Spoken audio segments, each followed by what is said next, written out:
When discussing my favorite mangaka of all time, I forgot to mention someone, and I was so incredibly infuriated at myself for doing so, and I made a whole video to make up for it.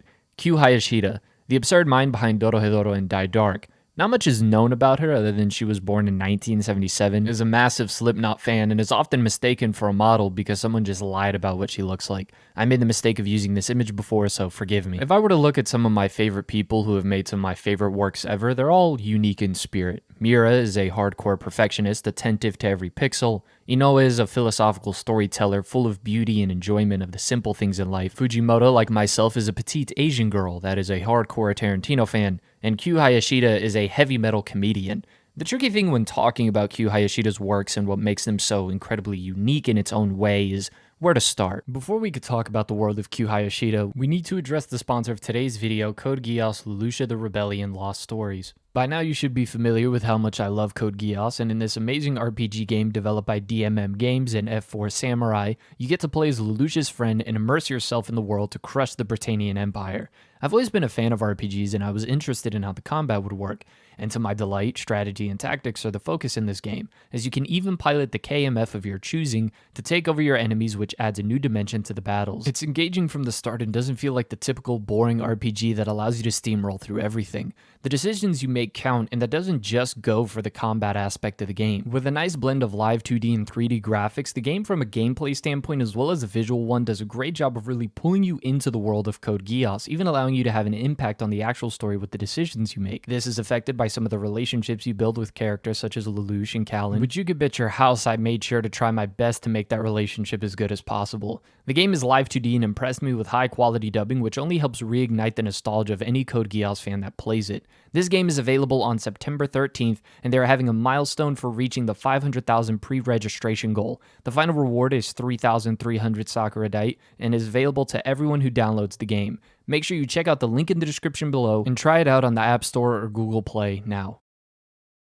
Rough, messy, grimy, dirty could be what one uses when discussing the feel of Dorohedoro and Dai Dark. But why is that? One of the more obvious things that we can observe is the choice in imagery. Both Dorohedoro and Dai Dark look like metal album covers every single page. Lots of skulls, devils, blood, and gore, which is a quick way of making the world and the characters that inhabit said world feel, well, dark. And for the most part, you could take any character regardless of their role in the story, and if you told me they were a villain, and assuming I had no prior knowledge, I would most likely believe you. Q Hahashida goes against what I would call the conventional way of designing a character to show or hint at their moral alignment and or personality. Different stories do this in their own way. One of the more popular forms of doing so is making the protagonist lean towards a dark, more malicious design, while the antagonist is rather angelic. Not to become a bit of a cliche thing in stories, but with Hayashida's works, it's more like protagonist, antagonist, and supporting characters lean towards a more evil design, and so making a judgment or predict what that character will become is far more difficult. I think this is incredibly complementary with the plot of these stories, because just by looking at them, it gives the strong impression that you have no idea what you're about to get into, and I love that. In a world where anime is littered with a painful amount of stories that seem to be content with being the most bare-bones generic rehashes of premises and world settings with slight alterations, Q Hahashida stands out violently. This continues once you look at how she actually goes about laying the artwork on the page, the paneling, and the composition. Paneling is largely responsible for the flow of reading within comics and manga.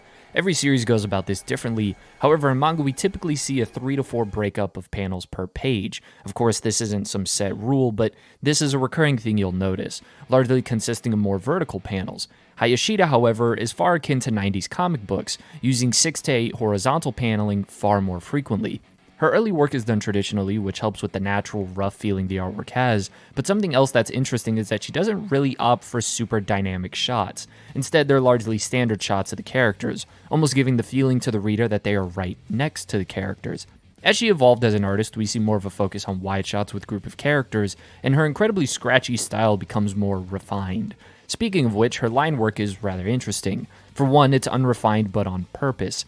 It's her way of adding lots of texture and detail, or at times the illusion of detail, by scratching in lines all over the place and drawing attention to the places she wants you to look at by implementing heavy blacks, often on the clothing of the characters. This isn't going to be a one-to-one comparison, but if you ever see Todd McFarlane and his sort of dot-dash style, which he likes to refer it to, I think you could see a lot of this similar philosophy when it comes to drawing. Many areas, when you zoom in, it's a lot of scratches and nonsense, but once zoomed out, all of it seems to work really well. The paneling, designs, and scratchy line work create a chaotic feel, but her backgrounds cannot go without notice. Literally. It's the extreme opposite of Kubo, the creator of Bleach, who often opted for little to no backgrounds, giving a spacious, empty feel to the panels, while Hayashida adds a strong claustrophobic feeling, making each panel feel full and messy, compact and dirty. The perfect feeling one should have when reading her stories, since that is often the nature of the environment that the characters are set in. However, for as dark and dingy the backgrounds are, and despite the rough and blacked out designs for the characters, the faces of most of Hayashida's characters are rather cartoony, having more resemblance to the far more innocent and lighthearted works of her era that would have definitely inspired the way that her artwork looks. So getting the discussion of her artwork out of the way first, I think is going to be incredibly helpful, since everything from here on out, you can kind of see a reflection in her artistic style. In fact, I just thought about this on the moment, but imagine being the editor for this series, and we're going to get into this more with the character section, but it's like, yeah, I'm going to have this guy with a heart mask, and he kills people with a hammer, but he's actually a sorcerer. Oh, okay, cool. Yeah, and he wears Nikes. Uh-huh. Is there anything else I should know? Oh yeah, he also works with this giant buff person who is actually a girl and has a beautiful face, but is also a sorcerer. Right. Oh, and they all work under this mushroom guy who uses mushroom magic.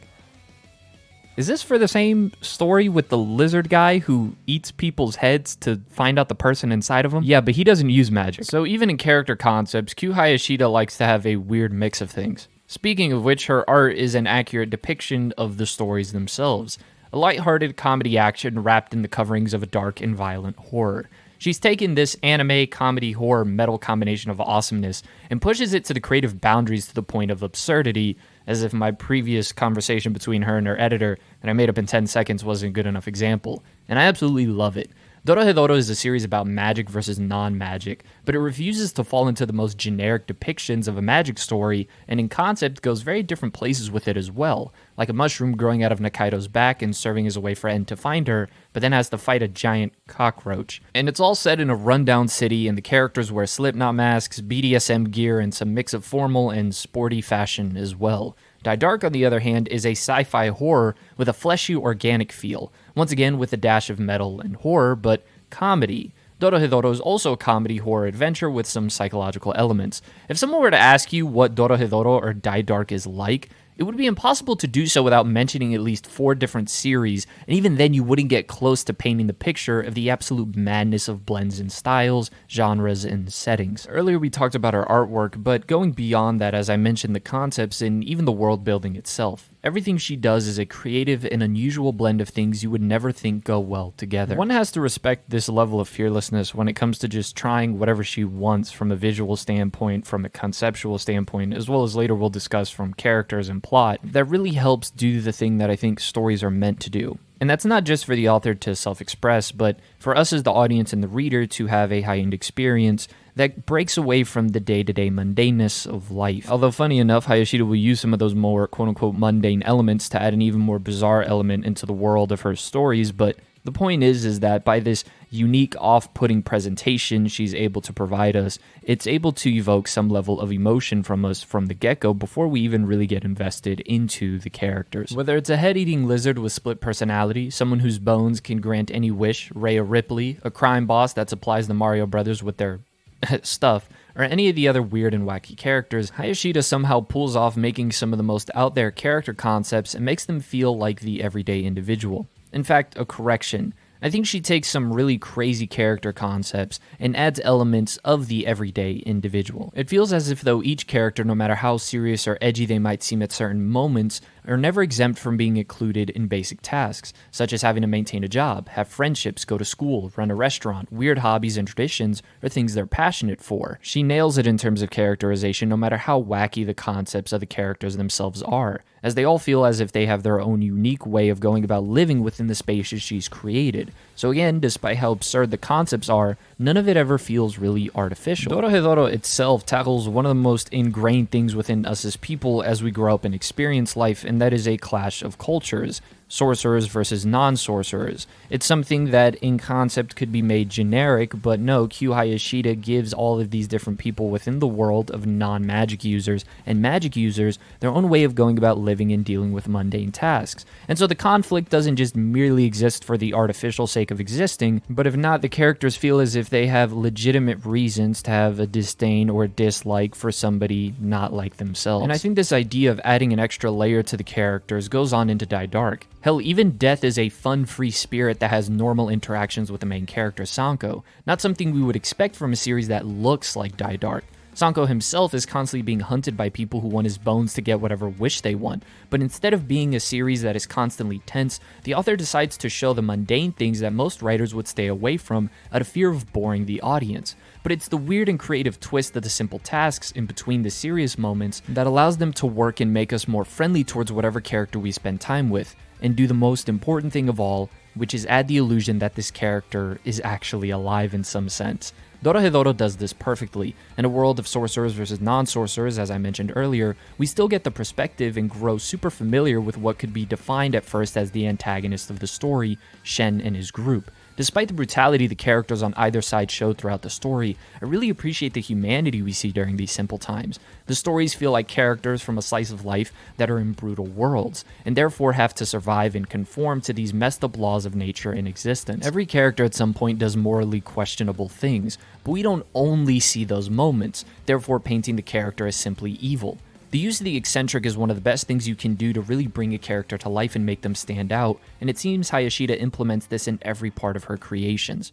The whole point of creating a story, and part of us as readers, is we get trapped in this illusion that these worlds really exist in some space and time, that these characters are really living, thinking beings with their own sentience within these worlds, be it it's all made up, it's all an illusion. And yet Q Hahashida, despite her absurdity, despite the weird mesh of combinations and mishmashes of everything, it seems that she's able to perfectly pull us into this illusion. And so this action-packed metal comedy slice of life becomes a story that's almost impossible to forget. And I think that's the magic behind the weird, dark worlds of Q Hahashida.